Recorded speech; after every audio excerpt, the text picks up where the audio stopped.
बिस्मिल्लाहिर्रहमानिर्रहीम। अस्सलाम वालेकुम।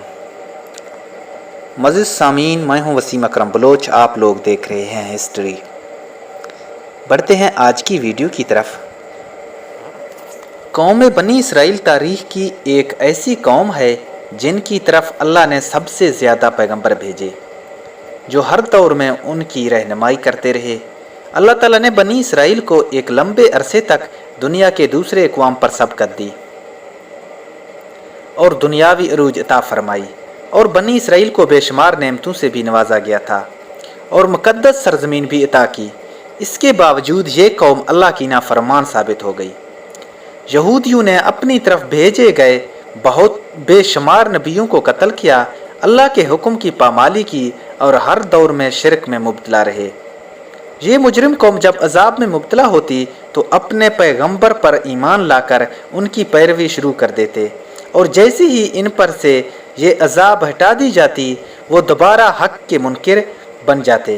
कुरान मजीद में बनी इसराइल की सरकशी और नाफरमानी के मुतालिक बहुत सारे वाक़यात का जिक्र है, जिनमें से एक काबिल ज़िक्र वाक़या सामरी जादूगर का है। सामरी जादूगर ने कौम बनी इसराइल को बहका कर उन्हें एक बिछड़े की पूजा में लगा दिया था। रवायतों के मुताबिक सामरी का असल नाम मूसा इब्न जफ़र था। सामरी जिस साल पैदा हुआ था उस साल फ़िरौन ने बनी इसराइल के तमाम बच्चों को कत्ल करने का हुक्म दिया था। जब सामरी की माँ को ये ख़तरा महसूस हुआ कि फ़िरौन के सिपाही उसके बच्चे को कत्ल कर देंगे, तो उसने दूर एक गार में उसे बंद कर दिया और बाहर से पत्थर भी बंद कर दिए, और उधर अल्लाह ने अपने फरिश्ते जिब्राईल को ग़ज़ा देने के लिए मामूर कर दिया था। लिहाजा जिब्रील उस गार में आते और अपनी उंगली उस बच्चे को चटका देते, जिससे दूध और शहद जारी होता। इस तरह हज़रत जिब्राईल ने उस बच्चे को अल्लाह के हुक्म से दूध पिलाकर बड़ा किया, और उस गार में वो पल कर बड़ा हो गया। उसका नाम भी मूसा था, और हज़रत मूसा का नाम भी मूसा अलैहिस्सलाम था। एक तरफ सामरी को जिब्राईल अलैहिस्सलाम ने पाला था, और दूसरी तरफ मूसा अलैहिस्सलाम की परवरिश फ़िरौन के घर हुई। मगर अल्लाह की कुदरत ये हुई कि फ़िरौन के घर पर परवरिश पाने वाले मूसा अलैहिस्सलाम अल्लाह के रसूल हुए, और दूसरी तरफ जिब्राईल का पाला हुआ मूसा सामरी काफर बन गया। दरअसल जब अल्लाह रब्बुल इज़्ज़त ने बनी इसराइल को फ़िरौन की ग़ुलामी से निजात दिया और फ़िरौन को उसके लश्कर समेत दरियाए नील में गर्क कर दिया, तो ये कौम हज़रत मूसा के साथ वादी सीना में हिजरत कर गई। वहाँ अल्लाह ने मूसा अलैहिस्सलाम से वादा किया कि उन्हें मुक़द्दस किताब तौरात अता की जाएगी, जो बनी इसराइल और बाद में आने वाले लोगों के लिए हिदायत होगी। हज़रत मूसा अलैहिस्सलाम को ये हुक्म मिला कि वो 30 रातों के लिए कोहे तूर पर क़याम करे, इसके बाद उन्हें तौरात दी जाएगी।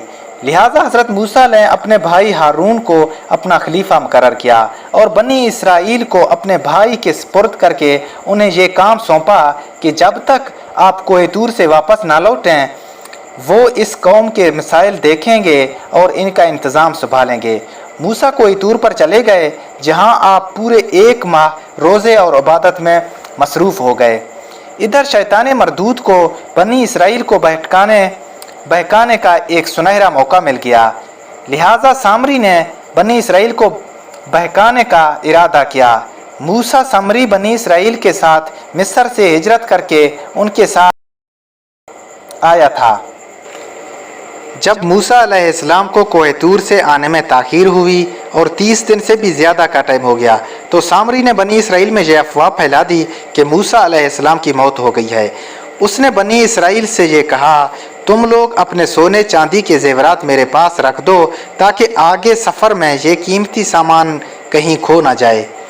चूँकि वो एक मुअज़्ज़िज़ शख्स माना जाता था, लिहाजा बनी इसराइल के तमाम लोगों ने सोने और चांदी उसे दे दिए। उसने एक आग की भट्ठी जलाई और उन तमाम ज़ेवरात को उस भट्ठी में डाल दिए। देखते ही देखते वो सोने चांदी पिघलने लगे और उस भट्ठी से गाय के बिछड़े का मूर्ति निकला। सामरी के पास उस जगह की मिट्टी थी जिस जगह जिब्राईल अलैहिस्सलाम के घोड़े ने कदम रखा था। उसने जैसे ही वो मिट्टी वो बेजान बिछड़े में डाली तो गाय की तरह आवाज़ निकालने लगा।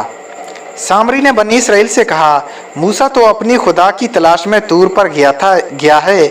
जब खुद खुदा हमारे पास तशरीफ़ ले आए हैं, इस बिछड़े की तरफ इशारा करके कहा कि यही खुदा है। इसकी गुमराह कुन तकरीर से बनी इसराइल को इस पर यकीन आ गया और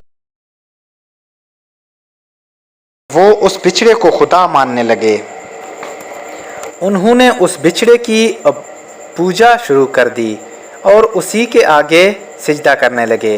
12,000 आदमियों के सिवा पूरी कौम सोमरी के उस बिछड़े की इबादत में लग गई।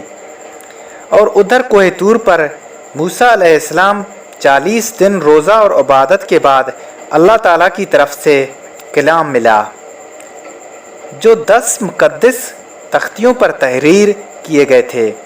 जब आप कोह तूर से वापस आए तो अपनी कौम में माहौल को तब्दील पाया।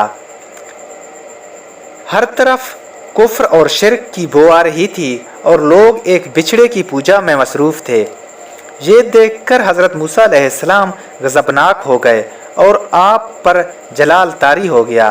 आपने अपने भाई हारून अलैहिस्सलाम को दाढ़ी से पकड़कर घसीटना शुरू कर दिया और गुस्से में कहा कि मैंने तुम्हें इस कौम की जिम्मेदारी दी थी, फिर ये शिरक कैसे हो गया?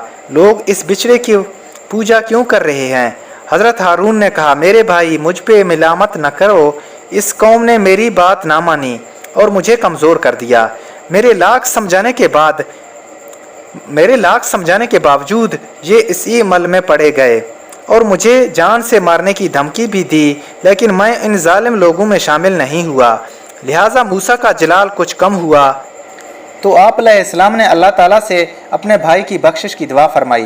बनी इसराइल ने जब मूसा को देखा तो वो बहुत ज़्यादा शर्मिंदा हुए और अपनी इस शिरकिया अमल पर मलामत करने लगे। मूसा अलैहिस्सलाम ने समरी से पूछा कि तूने इस कौम को बातिल माबूद के पीछे क्यों लगा दिया? तो समरी ने जवाब दिया, मेरे नफ्स ने मुझे इस काम के लिए मजबूर किया और मैंने फरेबकारी की थी। हज़रत मूसा अलैहिस्सलाम ने उस बिछड़े को जलाकर राख कर दिया और उसके टुकड़े करके समुंदर में भेज दिया। रवायतों में आता है कि मूसा अलैहिस्सलाम पे हुक्म नाजिल हुआ कि आप 80 आदमियों को मुंतखब करके कोह तूर पर ले जाएं और ये सब लोग बिछड़े पूजा वालों की तरफ से माजरत तलब करते हुए ये दुआ मांगें कि बिछड़ा पूजा करने वालों की गुनाह माफ़ हो जाए। हज़रत मूसा अलैहिस्सलाम ने चुन चुन के अच्छे और साले आदमियों को साथ ले लिया और कोह तूर पर तशरीफ़ ले गए। जब लोग वहाँ माफ़ी तलब करने लगे, अल्लाह की तरफ से आवाज़ आई, ऐ बनी इसराइल, मैं ही खुदा हूँ, सिवा कोई और माबूद नहीं। मैंने ही तुम लोगों को फ़िरौन की जुल्म से निजात दिलाकर तुम लोगों को बचाया है। लिहाजा तुम लोग फ़िकत मेरी इबादत करो और मेरे सिवा किसी को मत पूजो। अल्लाह का ये कलाम सुनकर वो 80 आदमी ये कहने लगे, मूसा, हम हरगिज़ आपकी ये बात नहीं मानेंगे जब तक हम अल्लाह ताला को अपने सामने न देखें। वो 80 आदमी अपनी ज़िद पर कायम रहे कि हम अल्लाह ताला का दीदार करवाएं, वरना हम हरगिज़ नहीं मानेंगे। हज़रत मूसा ने उन्हें बहुत समझाया, लेकिन वो अपनी बात पर अड़े रहे, यहाँ तक कि अल्लाह ने अपनी जलाल का इजहार कुछ इस तरह से किया कि उन्हें एक फ़रिश्ता भेजा। उसने एक खौफनाक चीख मारी जिससे उन लोगों के दिल फट गए और वो लोग मर गए। मूसा ने अल्लाह ताला से उन लोगों को दोबारा ज़िंदा होने की दुआ की और तो ये वो लोग दोबारा ज़िंदा हो गए और अल्लाह पर ईमान ले आए। अल्लाह का हुक्म से हज़रत मूसा अलैहिस्सलाम ने सामरी को बनी इसराइल से निकाल दिया और किसी को भी ये हक नहीं दिया कि उससे राबता रखे। मुफस्सिरीन ने लिखा कि सामरी का जुर्म साबित होने के बाद मूसा अलैहिस्सलाम ने बद्दुआ की। अल्लाह ने उसे ऐसी बीमारी में मुब्तला किया कि जब तक वो ज़िंदा रहा कोई उसके करीब नहीं जा सकता था और इस तरह वो ज़िल्लत की मौत मर गया। अज़ीज़ सामीन, अगर आप लोगों को हमारी वीडियो पसंद आई तो हमारे चैनल को सब्सक्राइब करें और साथ में दिए गए बेल आइकन को ज़रूर दबाएँ। मिलते हैं नेक्स्ट वीडियो में, तब तक के लिए खुदा हाफिज़।